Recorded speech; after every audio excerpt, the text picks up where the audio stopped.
What happened to the wives of Nazi leaders after World War II?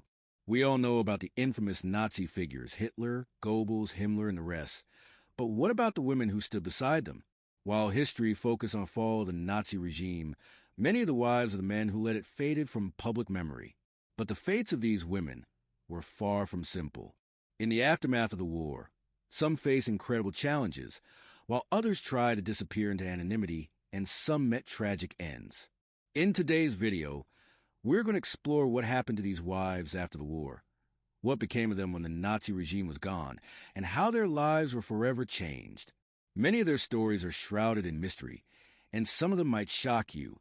You'll be surprised at what we uncover about these women who once stood at the side of the most dangerous men in history. So, stick with us, because we're about to dive into some of the most gripping and heartbreaking stories of the women behind the Nazi leaders. The collapse of Nazi Germany in 1945 marked the end of one of the darkest chapters in modern history. Adolf Hitler and his closest allies were either dead or defeated. The world turned its attention to the aftermath, the trials, the destruction, and the reckoning with the horrors of the Holocaust. But what happened to the families of the men who led the Third Reich? Specifically, what happened to the wives of these infamous Nazi leaders? Many of these women were, for the most part, loyal to their husbands. Some were deeply involved in supporting the Nazi regime, while others were merely victims of the circumstances they found themselves in. As the Allies rolled into Germany and the war ended, these women were left with a choice: escape, face retribution, or live in the shadow of the terrible actions of their husbands. While many of these women tried to live quietly after the war, others had to confront their past head-on. The post-war period was a time of intense hardship for them, filled with shame, guilt, and fear of retribution. So, let's start by looking at the most famous of these wives, the wife of Adolf Hitler, Eva Braun. The life of Eva Braun. Eva Braun's name is known to nearly everyone who studies the history of Nazi Germany. She was Adolf Hitler's longtime companion, and for many years, her role in his life was kept largely secret. She was deeply devoted to him, but she remained in the shadows while Hitler conducted his affairs and led the Nazi regime. Braun had been with Hitler for over a decade before they married in the final hours of the war. On April 29, 1945, as Allied forces closed in on Berlin, the couple tied the knot in a private ceremony in the Führer bunker, Hitler's underground headquarters. But their happiness was short-lived. The next day, Hitler and Braun took their own lives, Hitler by shooting himself and Braun by ingesting cyanide. They died together in a tragic act of desperation, as Berlin was about to fall to Soviet forces. While the world was shocked by their deaths, what happened to Braun's family? Eva had two sisters, Gretel and Ingeborg. Gretel, the youngest of the two, survived the war and eventually married a former Nazi officer. Ingeborg, on the other hand, tried to live a quiet life and largely stayed out of the public eye. After the war, both sisters were affected by the stigma of their connection to Eva, but they tried to live normal lives. Gretel's marriage to a former Nazi officer was an attempt to maintain some kind of normalcy in an era of chaos. She avoided publicity but was still closely watched due to her ties to Eva. Ingeborg, like many other family members of Nazi leaders, lived under the shadow of her sister's tragic association with Hitler. She changed her name and lived quietly for the rest of her days, trying to escape the legacy of her family. Magda Goebbels, a tragic end. Another Nazi wife whose story is difficult to ignore is Magda Goebbels, the wife of Joseph Goebbels, Hitler's minister of propaganda. Joseph Goebbels was one of the closest men to Hitler, using his position to spread Nazi propaganda across Germany. His wife, Magda, was fiercely loyal to him and supported the Nazi regime wholeheartedly. But when it became clear that Germany was losing the war, Magda and Joseph realized they couldn't escape their fate. Magda had 6 children with Joseph, and it was her actions in the final days of the war that shocked the world. On May 1st, 1945, as Soviet forces neared Berlin, Magda and Joseph made a horrific decision. Instead of facing capture, they would end their own lives. Magda poisoned all 6 of their children and then took her own life, along with her husband, in the garden of the Reich Chancellery. The Goebbels' deaths were a chilling reminder of the depths of the Nazis' loyalty to each other, even in the face of defeat. After their deaths, The Goebbels family's legacy was tarnished forever. Magda's parents survived the war, but they too had to live with the stigma of their daughter's actions. Magda's sister, who had been living in Berlin, lost everything. In the aftermath, the Goebbels family was virtually erased from public life. Many of them tried to go into hiding, but their ties to the most infamous family in Nazi Germany made that nearly impossible. The wives of Himmler and Goring. Heinrich Himmler, the head of the SS, was one of the architects of the Holocaust. His wife, Margaret Himmler, had a difficult and isolated life after the war. Heinrich Himmler took his own life in May 1945 after being captured by the Allies. Margaret was arrested, but she wasn't executed like other high-ranking Nazi wives. Instead, she was released after spending some time in captivity. Unlike many others, Margaret lived relatively quietly in the years following the war. She relocated to the United States in the 1950s, changed her name, and tried to build a new life. The horror of her husband's actions weighed heavily on her, and she lived in constant fear of public discovery. Yet, her life after the war was one of seclusion. Margaret avoided the spotlight, quietly trying to put the past behind her, though she could never escape it entirely. Hermann Göring's wife, Emmy, had a far more public post-war life. Hermann Goring, the leader of the Luftwaffe and one of Hitler's most trusted men, was arrested after the war and sentenced to death at the Nuremberg trials. Emmy, who had been an ardent supporter of the Nazi regime, faced a public trial in which she was convicted for her association with the Nazis. She was sentenced to a short period in prison, but after serving her sentence, she continued to defend her husband's actions and tried to maintain her position in society. Emmy remained fiercely loyal to Hermann, even after his death by execution. She tried to live a normal life, but the world was unwilling to forgive her for her role in supporting one of the most brutal regimes in history. Her efforts to defend her late husband were met with scorn, and she died in 1973 in relative obscurity. Other Nazi leaders' wives. Aside from the most prominent figures, several other high-ranking Nazi leaders had wives whose lives were equally affected by the war's end.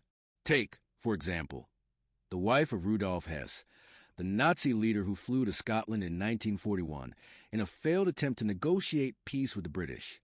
Hess was imprisoned for the rest of his life, but his wife, though not as infamous as the other Nazi wives, lived under constant scrutiny after the war. Rudolf Hess's wife, like many others, tried to live a quiet life after the war. She kept a low profile and refused to speak publicly about her husband's actions. Her life was marked by isolation and a sense of quiet shame, though she never faced any legal consequences for her husband's crimes. The wives of other lesser-known Nazi figures had similar struggles. Some fled Europe, some lived in hiding, and others tried to blend in, changing their names and avoiding the limelight. But despite their efforts, their pasts were always there, following them wherever they went. The aftermath of the war. For the wives of Nazi leaders, the end of the war was just the beginning of a new chapter of hardship. Many of these women were forced to live in hiding, to assume false identities, and to deal with the weight of the crimes committed by their husbands. Some faced trials, while others tried to disappear altogether. For many, the guilt of their association with the Nazi regime haunted them for the rest of their lives. However, not all of the women felt guilt. Some continued to defend their husbands' actions, even after their deaths. They lived in denial, trying to shield themselves from the truth. Others, though, sought redemption or simply tried to lead quiet lives, free from the world's judgment. The fate of the women in the Nazi leadership's inner circle. The women who stood beside the Nazi leaders didn't simply disappear after the war. While the men were either captured or met their fate in suicides or executions, their wives were left to face the consequences of the atrocities their husbands committed. For some, the end of the war signified a new beginning in an uncertain world, while for others, it marked the beginning of a life shadowed by infamy, as many Nazi leaders were either executed, imprisoned, or had taken their own lives. The women who had been married to them found themselves in a difficult and often tragic situation. The societal scorn these women faced was immense, with the public unwilling to forgive their involvement with the Nazi Party, regardless of the role they may or may not have played in the horrific events of the war. While some Nazi wives managed to rebuild their lives away from the public eye, Others were subjected to intense scrutiny and faced the moral and psychological toll of their husbands' crimes. The wives of Nazi leaders were constantly reminded of the horrors their husbands had wrought. Even in their attempts to live peaceful, anonymous lives, their connection to the Nazi regime followed them, marking them forever as part of a legacy of hate and violence.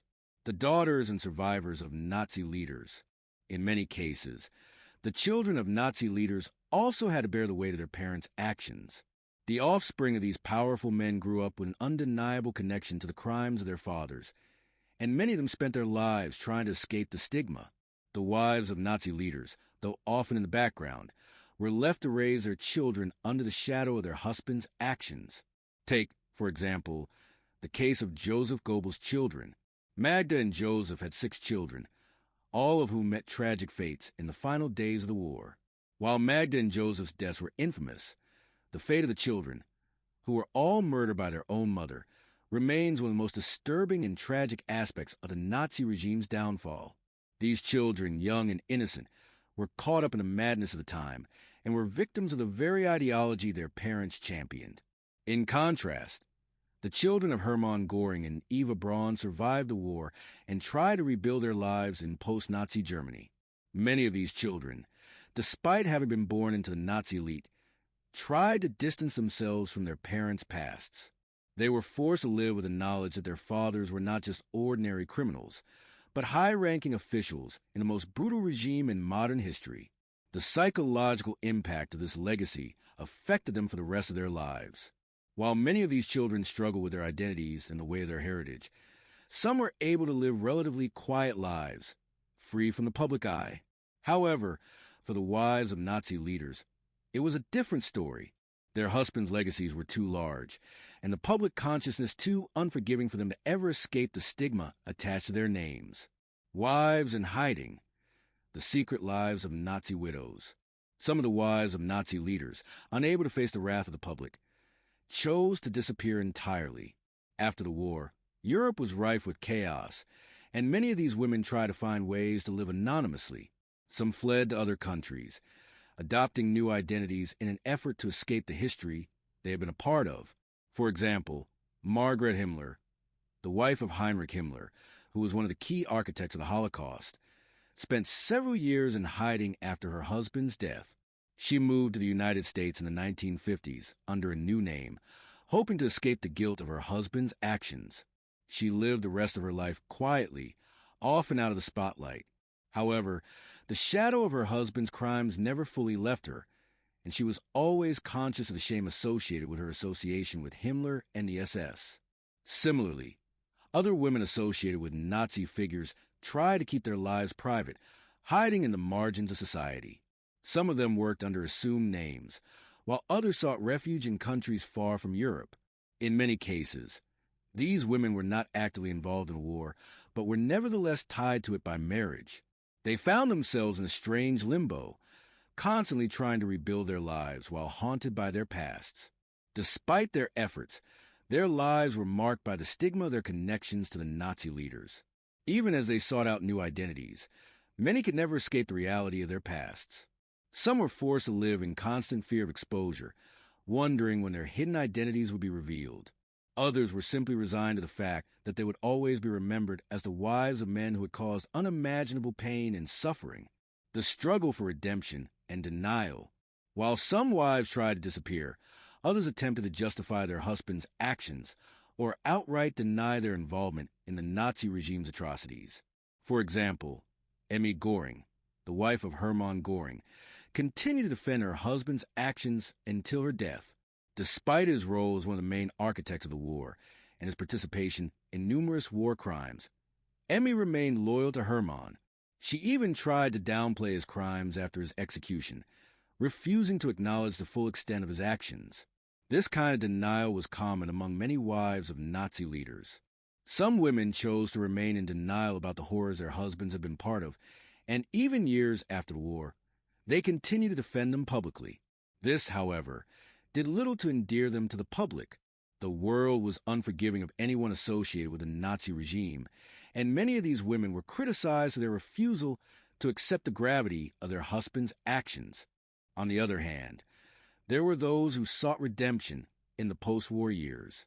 These women, recognizing the monstrous nature of their husbands' actions, attempted to distance themselves from their past and live more quietly. Many tried to live lives of service or compassion, seeking to atone for the horrors they had once been complicit in. However, no matter how hard they tried, they could never completely escape their past. The label of being a Nazi wife remained attached to them, no matter how much they tried to move forward. Facing trial and public scrutiny, several wives of Nazi leaders, unlike those who hid or went into denial, were actually put on trial or faced significant public scrutiny after the war. In particular, the Nuremberg trials, which held Nazi officials accountable for war crimes, brought attention to the families of these leaders. The wives of some Nazi leaders were brought to court, either as co-conspirators or accomplices in their husbands' crimes. Though the women were often not directly involved in the atrocities themselves, their roles in supporting the Nazi ideology were questioned. Many were seen as contributors to the atmosphere of fear and hate that characterized Nazi Germany, and as such, they faced intense criticism and scrutiny in the years following the war. These trials, however, were often a source of deep pain for the women involved. They were forced to reckon with the choices they had made, the men they had married, and the actions that they had supported, either knowingly or unknowingly. It wasn't just men of the Nazi regime who were held accountable. It was their wives, too, and they were forced to deal with the repercussions of their husbands' crimes. The post-war lives of the wives of Nazi leaders were as varied as the men they married, but one thing was certain. They could never escape the past. Some tried to disappear into obscurity, while others attempted to justify their husbands' actions or deny their role in the atrocities of the Third Reich. Many lived with the guilt of what had happened, while others lived under the constant fear of being exposed to their connections to the Nazi regime. Their stories are a tragic reminder that the damage caused by the Nazis wasn't just limited to the battlefield. It also affected the families of those who were involved. These women were caught between the love they felt for their husbands and the horror of the actions they were complicit in. Whether they sought redemption, lived in denial, or went into hiding, their lives after the war were irrevocably changed.